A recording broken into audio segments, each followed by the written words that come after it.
ناظرین السلام علیکم ورحمۃ اللہ وبرکاتہ۔ انشاءاللہ آج کی ویڈیو میں موذی جانوروں کے شر سے بچنے کے لیے ایک بہترین دعا سیکھیں گے۔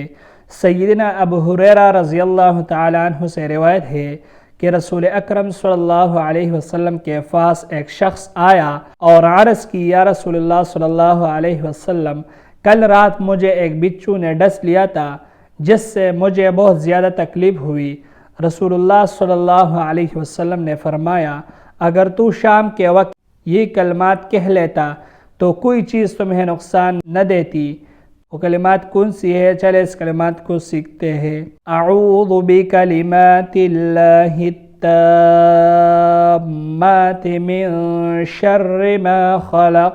اعوذ بکلمات اللہ التامات من شر ما خلق۔ اعوذ بکلمات اللہ التامات من شر ما خلق۔ میں اللہ کے کامل کلمات کی پناہ میں آتا ہوں اس کے شر سے جو اس نے پیدا کیا۔ آج کے لیے صرف اتنا ہی۔ اللہ حافظ۔